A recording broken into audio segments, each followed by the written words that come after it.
Hello. Hi, Jonathan. Hi, Tom. Hi. So I'm here today with my friend Jonathan Freedland. We've been friends actually since Oxford, where we both went to the same college, Wadham. We both studied politics, philosophy, and economics, known as PPE. Jonathan, as I'm sure you know, has had a distinguished career in journalism. He's been a regular on the BBC.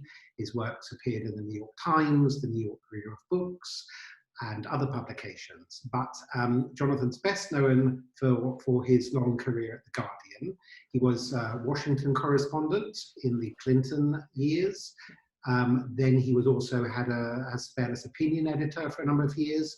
And of course, he's been a regular columnist for a very long time. And he's one of Britain's most read and respected columnists. Just for people who don't know The Guardian, its print circulation isn't enormous, but its online impact, both in Britain and internationally, is. In fact, it's one of the most read news websites in the world, I believe.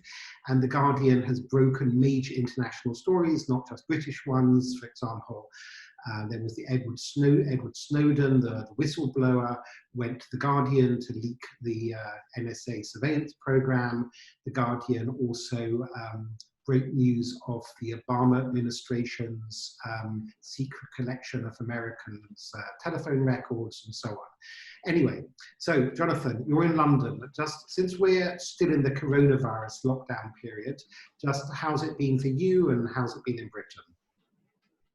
Well, right now, and I only mention this just in case people can hear a kind of percussive rhythm on the roof where I am. It is raining heavily. Lockdown has been very bearable, except for the nagging fear that we might be in the worst governed country in the world here. Britain seems to have pulled off this incredible feat of simultaneously damaging the economy worse than anywhere by the severity of the lockdown. That's normally the logic, and at the same time having either the second or third, sometimes actually even the number one, the worst per capita death rate in the world. So in absolute terms, it is the highest death toll in Europe, and it's right up there in the world. And the sense that the government has been just flailing, I say that partly because my job is sort of to write political commentary, but also just as a citizen, it's been alarming because it's meant that even when the advice comes that lockdown's being eased, I myself and friends of mine don't feel reassured and don't feel comfortable about emerging out of our home and going back to shops or even to exercise in the park, because we think this government has got everything else wrong. If there's going to be a second vicious lethal spike, it's bound to be here. And that has led to a kind of anxiety, I think, about it. It's one of these interesting cases where bad governance, bad politics actually has a real world and immediate effect on what it feels like to live here. Sure. And in fact, one interesting little aside was I saw an interview with someone in Singapore in the government saying, well, how come you've dealt with coronavirus well? And they said, oh, we implemented the British plan, but that plan would be the one drawn up in 2016 under the government of David Cameron, which the British government didn't implement their own plan.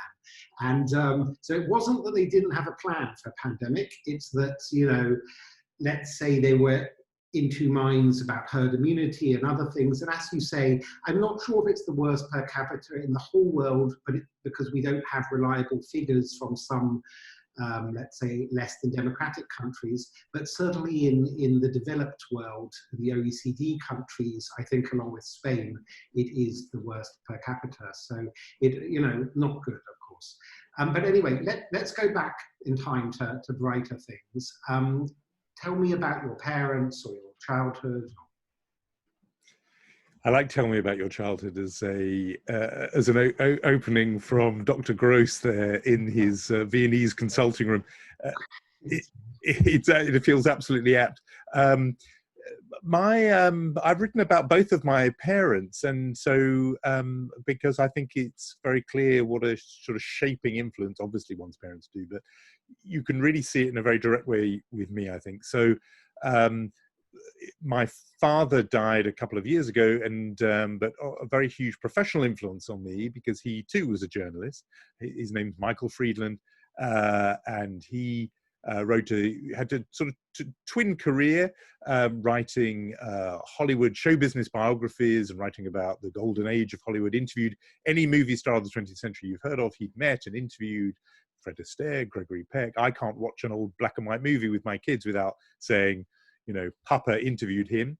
And on the other hand, he had this other journalistic life, which is he was the sort of founder, producer, presenter of a show that ran on BBC Radio in London, not for the whole country, but just in London, called You Don't Have to Be Jewish. It was a magazine program whose slogan, billing in the Radio Times, the sort of listings magazine for the UK, used to say, the world through Jewish eyes, but not necessarily for Jewish ears, a phrase which still amuses me. And he would do that each week, and it became a sort of meeting place for the whole of the British Jewish community.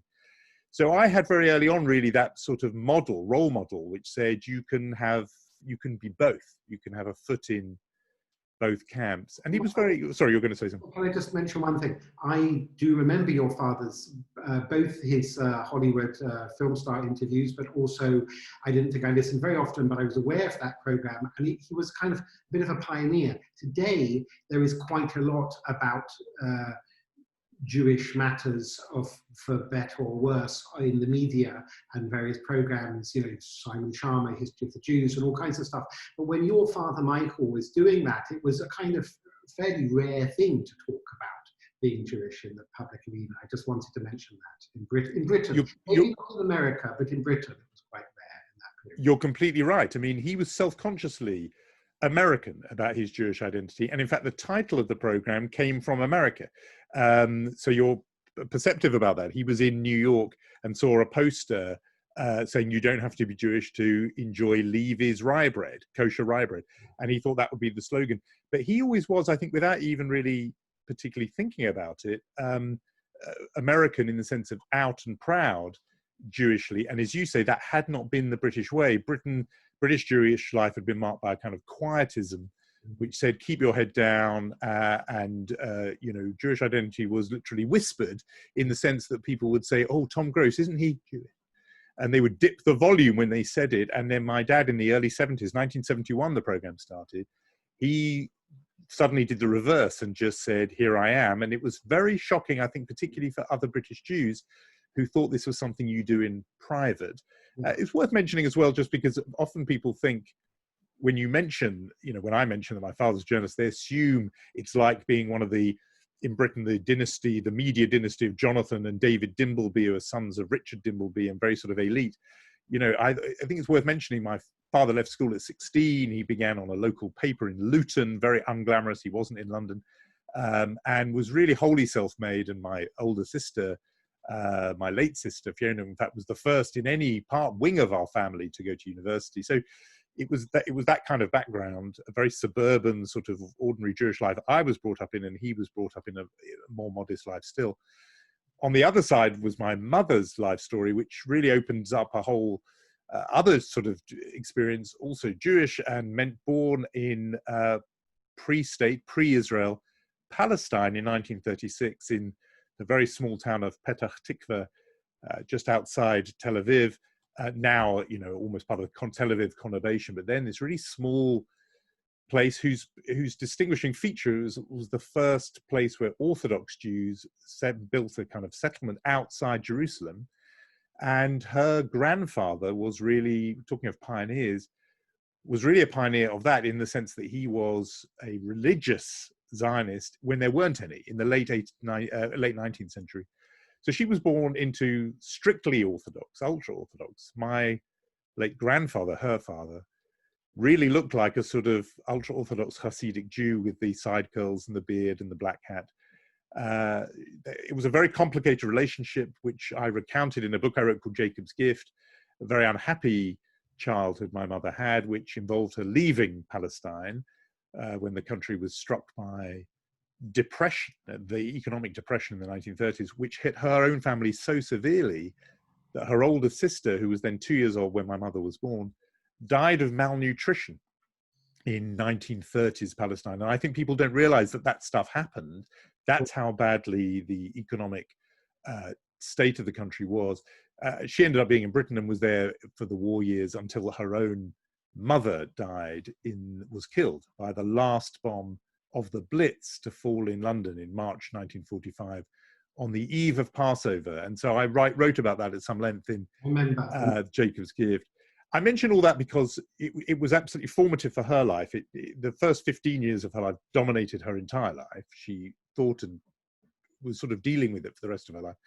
But also it just meant I had this sort of window into a whole other Jewish experience of the 20th century, which was Palestine, it was ultra-Orthodoxy, it was the war and the Blitz. And so all of that stuff was very live and very present in my own upbringing. Just clarifying one point for people that might not know.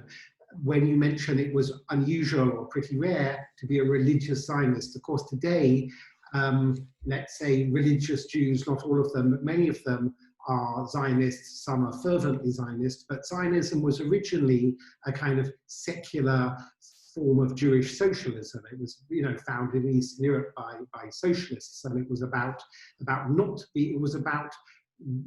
going back to the roots, in other words, of the Jewish people, and not anymore being religious, but going back to the country from which Jews came in Israel and being farmers and this kind of stuff. So it was very different than, so as you say, your mother's family, it was quite unusual, or very unusual in that period to be both religious or Orthodox and Zionistic. That's right. I mean, exactly right. The Zionism was seen as, in some ways, as you say, as a movement to escape religion and to finally be free of these sort of religious strictures. Ghetto of the kind of Orthodox ghetto. All of that was going on in mainstream political Zionism. And then within religion, it was seen as heretical because it was God's duty to bring the Jewish people ultimately back to the land of Israel, but you would have to wait for God to bring your deliverance, and you were usurping divine authority. So her grandfather really was a kind of rebel against that, and he was a Zionist for very strictly religious reasons. I mean, he didn't have any of the politics going on. As I understand it, it was because he believed that God mandated the Jews to live in the land of Israel, and so he left his family in Warsaw. He was born himself in Sosnowiec in Poland. He married a well-off girl from Warsaw, and they promised them the earth. The story I grew up in was that they had a house so large, the family he married into, that he was promised a wing of the house, but nevertheless left it in Poland, in Warsaw, but nevertheless left Warsaw for malarial Palestine, and settled in Petach Tikva. And as I recounted in the book Jacob's Gift, it didn't work out well one generation on. It was too hard. But that was the act of, she was born really of an act of rebellion and defiance. It would have been even harder had they stayed in Warsaw, given what transpired later. But anyway, we might come back to Israel a bit later. But just going back to your youth, I remember when we've had lots of chats over the years that you're member of the Jewish youth group. Habonim Dror was an important part of your extracurricular, let's say, school days, wasn't it? Or yeah, absolutely right. I mean, I always think in terms of formative influences, I've mentioned my parents. My older sister was very influential on me, but definitely almost, the sort of fourth point of the square would be growing up in this Zionist youth movement, Jewish youth movement, Habonim Dror, and which marked itself as socialist Zionist, in very much the same way you were talking about before, and was funded by and sort of organized by the kibbutz movement. And its purpose was to get young people to drop whatever they were doing and move to Israel and or at least move to a kibbutz. That was its driving purpose. And it had a huge influence on me, but also on a whole lot of other people, many of them are sort of absurdly well known. Sasha Baron Cohen, for example, the comedian, was one of the sort of kids who I was a youth leader to in Habonim. That explains. Now we know why he turned out like he did. So Borat and Mr. Ali G and whatnot. That's right. The creator of those characters was himself really a great character, and he was, when I was a 17-year-old leading kids around the Welsh countryside, learning how to be sort of tough and resilient, ready for our future lives as working the land on kibbutz. He was, 12 or 13, and and it works like that in generations, Habonim. So the filmmaker, the Oscar-winning filmmaker, sorry, go on. Sorry, was he cracking good jokes already at the time? He was certainly cracking jokes. I mean, whether they were good or not, I think perhaps not so much. And in fact, he used to sort of make the other kids kind of groan with his efforts to be funny. He obviously came a very long way and became extremely funny. But at the time, I remember him as being, in some ways, he was quite sort of geeky. He's but very likable then, and remains so, I think, now. I was going to mention that, there is a whole lineage, particularly oddly around comedy, where Mike Leigh, the Oscar-winning filmmaker, had been in Habonim in his day. In Britain, the very well-known comedian here called David Baddiel. In Canadian Habonim, Seth Rogen. There is this sort of odd pattern. I was in some ways, the dull exception because I didn't go down the comedy route. But there were very, very bright and interesting people in Habonim in that period, in Habonim Draw. And this mood of tremendous idealism attached to this, strangely, even then it was outdated. It was this idea that was already 70 or 80 years past of kibbutz and radical egalitarian, almost communistic living in communes where everything is shared. But it meant it was a very heady cocktail growing up because it promised idealism. It also meant if you went to a single-sex school like I did, that you could get to hang out with the opposite sex. It was a very heady mix. No wonder there were all those comedians polishing up their jokes to impress the women, probably. Exactly.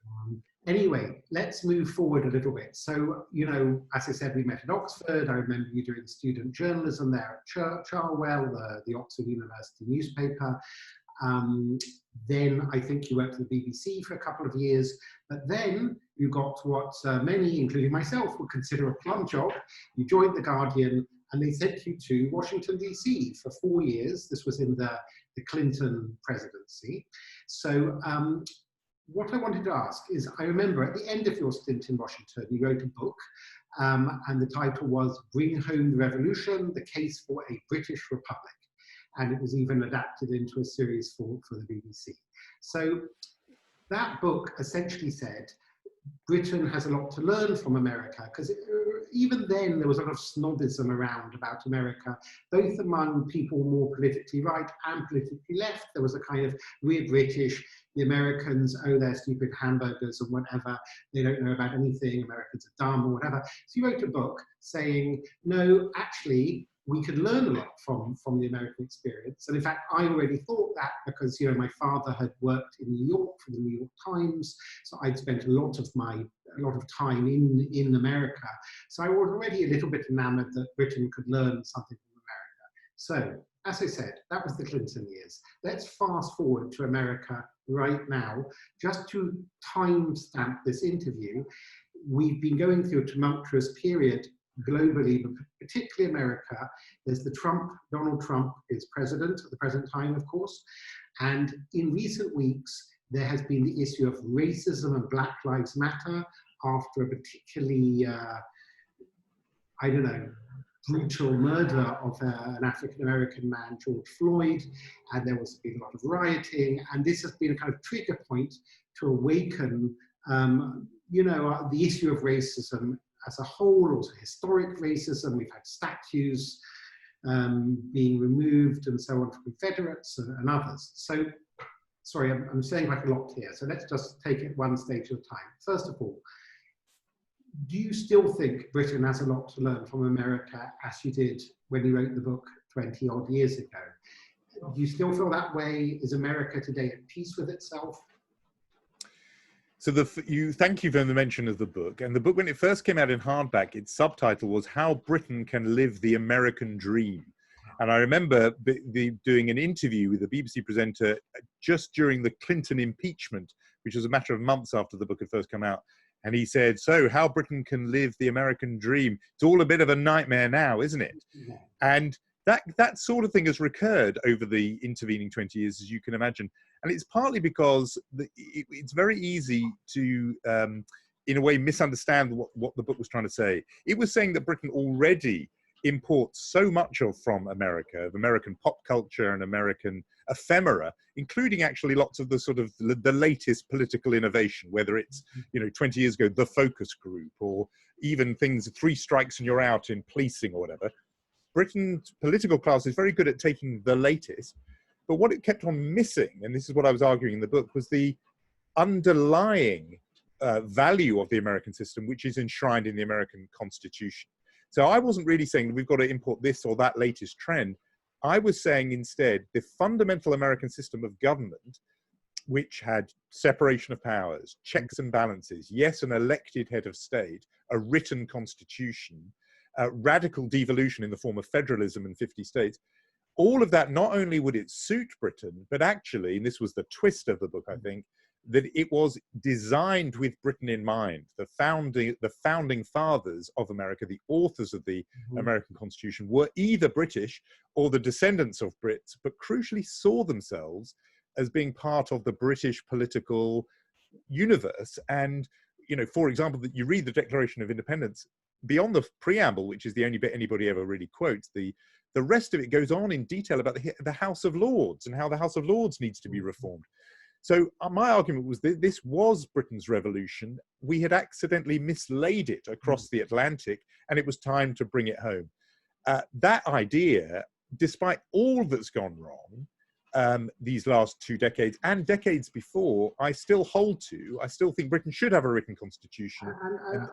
Sorry to interrupt. I would agree. I mean, I myself I'm a Republican in British terms, in the sense that I don't think the monarch should be the head of state. I mean, if we want to continue having a monarchy, fine, but I don't think they should be, you know, in Britain, the head of the state is the monarch. The second chamber is not the Senate, it's the House of Lords, which is partly hereditary. So I would agree with that. And I just want to make one more point.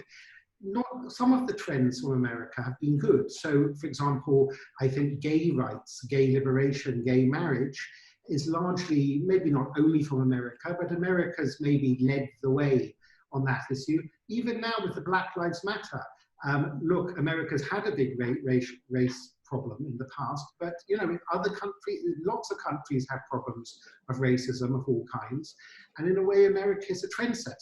So you know, there's a lot of good stuff about America. But sorry, I didn't mean to interrupt before. If you want to talk. No, I would just want. I agree with that, but the point about that is it's contingent. There are some good things, there are some bad things, and I think, you know, what I was trying to say was there's one sort of timeless, non-contingent thing, which was the Constitution. And incidentally, in the book, I argued how lots of the good things that came out in the political culture you could trace to the Constitution. So, for example, the way people are so engaged and feel an ownership of the society partly comes because there is an owner's manual in the form of a written constitution, which begins, "We the people." In Britain, we grew up with an unwritten constitution, which hands a lot of power to the sort of priesthood who know what's in it, but it's very disempowering for everyone else. What's been interesting about the Trump period is, for the first time, really, I've come to doubt even that version of the argument I put in the book about the centrality of the Constitution. Until now, I've been able to sort of fend off all these arguments about America by saying, yeah, well, that's just contingent. The Constitution is the thing. I've realized there is now a fundamental weakness in the Constitution itself, and that is that it depended on the whim, in a way, or it relied on the goodwill of men, of people, of men and women. Because the Constitution is powerless if you have a Republican Senate, for example, that refuses to do its constitutional duty.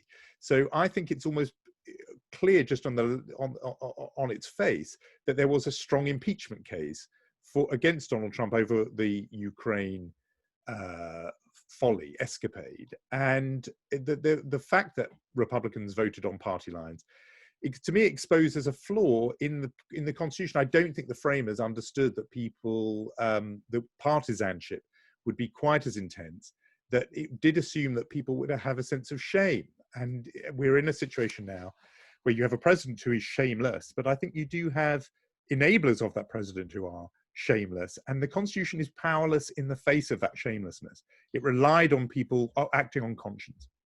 Okay. I mean, Trump's personality and character is one thing. We can talk about that if you want, but I don't think anyone doubts that he's, let's say, crass and vulgar. Let's put it like that. He's certainly not sophisticated, but there's no real threat. For example, this year is a presidential election year and also a congressional election. There's no real threat the election won't take place. One of the houses is in the hands of the Democrats, the other house is in the hands of the Senate. So the basics of balance of powers and so on is still there.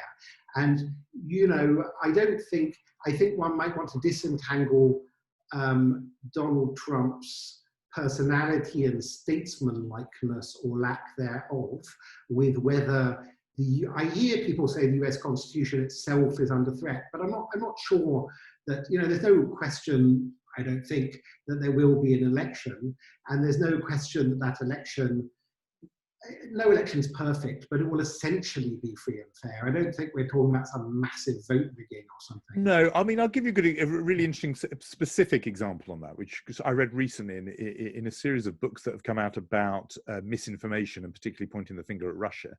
And it's quite interesting, the evidence that in 2016, there were all these sort of attempted breaches of the state voting databases and systems, and yet they didn't penetrate. And so the conclusion that a lot of the experts have drawn is that Russia was essentially casing the joint in 2016 for a potential attack, not in 2020, on literally the mechanics of voting. So the Secretary of State offices in the different states, so that they could potentially manipulate the actual vote tallies. Now, that alarm was raised, and people went to Congress and drafted a bill that would offer the funding to build in protections for the for voting systems. And Republicans looked at that and gutted those mechanisms. And what they didn't want was anything which would suggest illegitimacy of the 2016 verdict. So people who are not really partisan, people who just want a free and fair election, are very anxious about 2020 because the vote, the actual architecture, the infrastructure of an election is not secure in 2020 because it is under foreign attack, and you have a president who doesn't really want to offend or doesn't acknowledge that threat and is sympathetic to the author of that threat, namely Vladimir Putin. So I think there are dangers there. I wasn't making a systemic attack on the Constitution, far from it. I'm still a huge admirer. I'm saying there is an Achilles heel there, which is ultimately, like any written constitution, it does rely on the people who implement it. And the people who implement it are not those invisible. I mean, any system's as strong as its people, but no system's perfect. But I think the American system still does have a lot to be said for it. And also the thing is about Trump is, you know, I don't know whether he likes Vladimir Putin, but he's actually been quite tough on Russia, at least relative to the previous president in various ways, in actuality, in terms of sanctions, of leading Russians and so on. Likewise with China, he just yesterday passed sweeping sanctions on behalf of the Uyghurs that, you know, that are in a terrible situation in China, almost like concentration camp type system, that the Muslim Uyghurs are being held, approximately 1 million or more people in China. So on the one hand, Trump says all kinds of things, some of which are just very crass and vulgar. But if you look at what he actually does, some of the stuff he's done is actually stuff that Democrats or the left might quite like, you know, he's withdrawing US troops up to a point, at any rate, from lots of places, even now from Germany, which is probably a policy that the left might like. Or, for example, I was watching an interesting interview about his criminal justice reform and also this police reform. The criminal justice reform, as I understand, is something that Democrats and African Americans have wanted because it helps, let me get this right, it gets people who've been disproportionately sentenced or to long sentences out early, which is often African Americans. It also helps employers give former criminals a second chance, which also helps African Americans and so on. So what I want to say is, some of this language is, I don't have words for it. I mean, it's certainly not presidential. It's obnoxious beyond belief. Not everything, but too much of it. All kinds of stuff against all kinds of people. He's insulted just about everybody, including half his former cabinet. He's now in a spat with his niece. That's the latest thing. But if you look at what he's actually done, I don't want to say everything, but some of it isn't necessarily that bad. Or it's even, whereas, I just want to say, most of my friends are Democrats, so they will, for example, praise President Obama and never say anything negative. But if you look at, one of Obama's signature promises was to close Guantanamo Bay, the prison camp that America holds suspected terrorists in Cuba. And Obama didn't do that. And, I've long said, look, either they should be put on trial or they should be released. You can't just hold people indefinitely, be picked up all over the world. It's terrible. So, but my point isn't to talk about Trump. My point is that I think some of the problem is I hear a lot of the criticism of Trump, and much of it is valid, but the same people criticizing Trump won't necessarily criticize other people. Or just to cite one other example, there were a lot of drone strikes in the Obama years. There was particularly terrible ones in Yemen. There was a funeral procession, I think 140 dead, lots of women and pregnant women and children and so on. The point is that it's barely covered in the media, no one ever mentions it and so on. Or, for example, even now with police shootings of African Americans, unfortunately, it's a long-standing problem under successive presidents. So my only point would be that I think Trump should be attacked and criticized, but I'm very wary if people don't do it in a kind of equal way. Okay, so it plays into the partisanship, let's say. I understand. My attacks on Trump don't tend to be in the sort of realm of the policy record, which I understand what you're saying. I think, and it's partly as a function of sitting outside the United States. I don't get into those sort of arguments, and I think it's very interesting as some of the points you've made are arguments you do hear actually from the anti-Obama left about drones and about applauding Trump for withdrawing troops, etc. So police reform this week, he got a lot of praise from some. No, sure, and on criminal justice reform, and he had this meeting with Kim Kardashian and was apparently moved on the issue. Where I look at it more is on his attacks on, and this is why I think it goes back to the Constitution, on what I would consider the liberal democratic norms that make constitutional government possible. So his attacks on the press and constantly telling people you cannot believe what is in the press is undermining of the very notion of an independent press, which you need in a deliberative democracy. That's for one example. The way he is firing the non-partisan, non-political appointed inspectors general in departments who are there to keep an eye on potential corruption. And he's been firing them. And apparently, in one case, it was because the Inspector General in the State Department was noticing that Mike Pompeo, Secretary of State, was using taxpayers' money to fly in and out of Kansas, where he potentially plans a run for state office.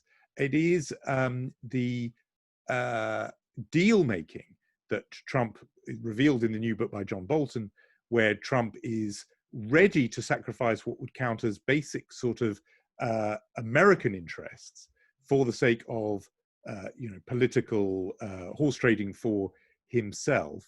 The gutting of the agencies and the installation there of wholly unqualified cronies and pals. This, to me, is undermining of the very basis of small d democratic governance. And that's the sort of pernicious threat. I don't get in. I know the points you're making are in a sort of Democrat-Republican policy exchange. It's not obvious that Trump is only 100% at odds with things that Democrats would value. Fine. I'm not arguing on that terrain. The terrain I'm arguing is that he's undermining. My point was something different. I think that Democrats all have. Look, this ought to be an easy election. We're in 2020. They're presidential elections in 4 or 5 months. This should be an easy victory, both because Trump's popularity ratings are low, also because of everything you've just pointed out about Trump, but also, of course, because of the coronavirus. There's been a mass economic crash and tens of millions of unemployed. This should be an easy victory. My point is that I think from the beginning, when Trump beat Clinton, all this talk of the resistance and all this kind of stuff was wrong. The Democrats should have concentrated on having good, strong policies and good candidates, and they will win. It's a little bit similar in Britain and Israel and other countries both you and I follow. Just going on the attack is often counterproductive and kind of plays into the hands of Trump. He says the establishment, the swamp, as he would call it, and that would include the media that you mentioned, but it's everything from the FBI to the media to the just whatever. They're all against me, and they're all part of some ruling elite. And we saw it a little bit in Britain with the Brexit debate as well. Whereas if one doesn't give anything to, if somebody said, if Nancy Pelosi or I don't know, people said, well, look, I want to congratulate Trump on ABC, but this is why he should not be elected, D, E, F, G, H, et cetera, et cetera. I think they'll capture the middle ground. Okay. No, that's interesting. Partisanship, which I don't doubt is from the Republicans, but it's on both sides. And that it's a tug. And it's also, and we'll come to Britain in a minute, problematic in Britain over Brexit and other issues too, where it's so divisive. I think I understand what you're saying, and I think that was the way Democrats would counter previous administrations. So, for example, George W. Bush, he would always get praise from Democrats for his engagement with Africa and his engagement on the AIDS issue. Even people who thought that the decision to invade Iraq was a disaster. You know, I was one of those who opposed that, but you'd give him credit. The reason why the Trump thing is a different case is because he's not just making decisions within the envelope of regular governance that can be reversed or dealt with next time. He is attacking the system itself, undermining the system itself, which won't be left intact if he's allowed to keep doing it. So, for example, over coronavirus, when he said, I am in charge, I can make these decisions over the heads of governors, then he more or less enacts that by saying, I want to send in the military to, crush dissent. What he did at Lafayette Square and Plaza by, again, using a militarized force whose provenance was unknown, they didn't have insignia, no one knew where they were from, to clear peaceful protesters, these undermine the basics. They're not just about this or that administration. They undermine the very system itself. And that's why the Constitution, that's why I think it steps away from being just mere partisanship and becomes an issue of, do you believe in the American system of government? And I've been very persuaded by and influenced by these Republicans who are organizing the so-called Lincoln Project, who are organizing against Trump. They might well agree with you on some of those substantive issues you were raising and say, yeah, Trump's done fine on that. That's not good enough. I'm not placated by that, because if he's allowed to keep going with this, we won't have a republic left, in which the military and civilian functions are separated, in which governors have authority away from the executive power of the presidency. These are the important things. I just want to say one last thing as well, if I may, just about the elections, because you were saying about confidence on elections. That confidence has been undermined by, and this predates Trump actually, but he's really all in, a sort of pattern of voter suppression. And it has to be mentioned because the ability to be confident that if he is re-elected or not, that there was a fair election is diminished by the fact that there are these efforts at state level, which are very often overlap with race, to make voting extremely hard in areas that would likely be very heavily Democrat. And so, he said he let the cat out of the bag. One of the amazing things about Trump is he says the quiet bits out loud. And he went on Fox News and said why they shouldn't move to postal voting in states affected badly by coronavirus. He said, if we counted every vote, there would never be another Republican president. He said to the fellow hosts on Fox or fellow hosts, Freudian slip, to the hosts on Fox and Friends, as if, you can't possibly allow all Democrats to vote because we'd never have another president like me. And I think he was right about that. And so that's why you can't just say, look, there's going to be an election in November, all is well. No, by the way, we'll move on to Britain in a second, but I do distinctly remember in the Bush presidency, and of course, George W. Bush was a very different personality than Trump, but there were people comparing him to Hitler and this and that. It wasn't, you said that, people gave him credit. It's a bit maybe after the event now, people are saying, oh, well, Bush wasn't that bad or something. But at the time, there was also, not just about Iraq, just generally, there was a lot of partisanship then under Obama, under Clinton. So, Trump's a very different personality than any of these former presidents. And in effect, he's run against the Republican Party as well as running against the Democratic Party. But that's how it looks right now. But maybe someone will watch us in later years, this interview, and we'll be able to judge more. Maybe we'll see that you underestimated the problem, and democracy's over in America, or you'll say, what, that's how it seemed then, but at the heat of the moment, Trump's a lot of hot air. But, you know, the Constitution itself or American democracy was never really threatened. It's the rough and tumble of politics, of which he certainly knows how to be rough, if I can put it like that. But is anything, I'd like to move to Britain, but is there anything else? I don't want to give you a chance to come back. No. I mean, to me, it's a very interesting question of whether we're overestimating the danger, and I do ask myself that. I mean, obviously, if the threat is averted and deflected, then afterwards people will say, "See, they had nothing to worry about." But at the time, we were right to deflect it. No, I think I take your point about Bush, and I do think that in some ways, now that we've seen Trump, you can think that some of the critique was over the top. And I think you're right about the comparisons with Hitler and everything, but that was, I suspect, that would have been mainly from the sort of European left and others. And I may well have, I didn't make that comparison, but it may be then.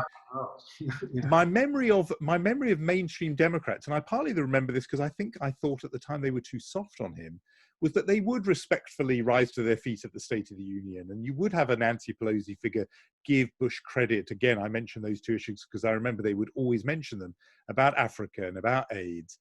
They would meet him halfway, as it were, on that. There was no effort to impeach him, for example. So I don't think there was Bush derangement syndrome then. And I'm aware that, one might think that now. There was a phrase, actually, Bush derangement syndrome at the time. It was, but I feel as if it was more outside the United States. But maybe that's wrong. But with Trump, as I say, I think it's because it's actually the rules of the game itself that he is attacking in the way that, I know, and we saw it just on day one, this was exceptional, where he instructed the National Park Service to, in effect, issue doctored photographs of his inauguration. That was such a warning. Within 24 hours of taking the oath of office, he was telling you, I'm going to abuse the bureaucracy. I do not accept that there is a sort of, there are rules of this game. There's a ref who's, when they blow the whistle, you follow it. He does not accept that. And I think Bush and the others did. No, well, Bush was gentlemanly compared to Trump, no doubt. But let me just ask you then one more thing. I don't believe that people fundamentally change their personality when they come into office. So I don't think there's any surprise. People often talk about Trump, the real estate developer, but actually it's Trump, the reality TV star. Which correct. I agree. Small achievement, to be honest. It's not my kind of program, but in America, where television is almost a religion, to become one of the biggest stars of American TV is a certain skill. And in fact, it's that skill, for better or worse, that has probably served him well in electioneering and maybe even in playing the media as president. It's not his real estate skill, it's his televisual, reality TV, punchy behavior. Oh, this I agree with so much. Let me say something about this. I completely agree. First of all, it's not true that he was a successful businessman. He played one on TV and played him brilliantly. And the truth of what you've just said, I think, is borne out by the fact that he approaches the presidency like a TV director. He is thinking all the time, when he plans his next move, he's thinking of the visual or of the next twist in the story. And so that move where the story had got out that he had hidden away from the protesters in the White House bunker, he thought that televisually, the response to that needs to be one of those very cinematic images of the leader emerging in the smoldering ruins, flanked by male advisors, including the chief of staff. And so he went to the St. John's Episcopal Church, walking up front like that scene from Reservoir Dogs, where the 5 men walk forward, or The Right Stuff, the astronauts heading out, holding his Bible. He thinks like a TV director. Sometimes what will be the next visual, great visual, or what will be the next narrative twist. And so he liked, for example, the North Korea move, not because it made diplomatic sense. It didn't. Kim Jong-un had made no concession. But he just thought, that's a great season finale. That's a great twist. No one's expecting that. And so we'll do that. And he thinks like that. When the attention's not him, he gets twitchy. And he's all the time thinking like the sort of script writer for a long-running soap, or actually more accurately, a reality TV concert show where they always inject fake drama. He thinks like that, and he keeps everyone on edge, which is fine for a TV show, but it is not fine for real life, and that's what he's been doing. So you're hoping there won't be a Trump season 2. Yeah. Jonathan, we're almost out of time, but I wouldn't want to finish without very briefly mentioning you. Of course, you have a whole different career as a novelist. You write thrillers under a pseudonym, Sam Bourne, right? And we haven't got much time, but just how is it fun? Is it different? Is it very different than writing fiction and non-fiction? And why the pseudonym? So I love writing fiction, and in fact, when we were talking about statues, I was going to hold up that, which is To Kill the Truth, which is about this poet. That's a year old now. There's another one since. Which it's I know I hugely enjoy it. It's less distant from the journalism than you might think. Partly because these are all thrillers, and they're meant to be page-turning thrillers, but they all often turn on real questions and real things. So in To Kill the Truth, it really was trying to get to grips with some of the post-truth ideas. It was imagining a world where somebody destroys all record of the past, including statues, but libraries, digital archives. What if there was a plot to destroy the record of the past? Where would that leave us? And why would anyone do that? And that's the driving purpose in that book. And the latest one is called To Kill a Man, which actually has issues about violence against women going on there. They come to me always as stories, but there's often a sort of genuine question in the real world about it. The reason why it's closer to journalism, partly for that, but also one thing I've discovered is people will accept the most wild flights of fantasy in fiction, but if there are any real world details in there, you must get them right. And so, you know, you cannot have a character who gets off at who's traveling on the Northern Line on the London Underground and gets off at Green Park Station. People will throw the book across the room and say, this guy knows nothing. And so you have to research them. And so for each of these books, there's, you know, reporting and reading and archives in the same way I would do in my journalism. They are, the reason for Sam Bourne is that the very first thriller I thought of was called The Righteous Men, and it turned on an idea of Jewish mysticism, actually. And my agent was very mindful then of the success of the Da Vinci Code, which had been a global bestseller. And he said, look, this is a great idea, very commercial idea, but we've got to do something about your name. And I said, what's wrong with my name? And he said, well, it sounds like a pointy-headed writer for a pointy-headed newspaper. He said, you know, you need a thriller writer's name. And we came up with this more muscular pseudonym of Sam Bourne. I can one day tell you the origin of the particular name if you want to hear it. But that was the story. That was the reason. And you know, The Righteous Men went on to be a #1 bestseller. So it was a good call by my agent. It's the same Bourne as in those great movies with Matt Damon, you know, The Bourne Ultimatum and those other ones. Anyway, we're out of time. But I look forward, once the coronavirus lockdown is properly lifted or the pandemic is over, to our next lunch. So thank you very much and have a good day. It's been a real pleasure, Tom. Thank you. Thank you.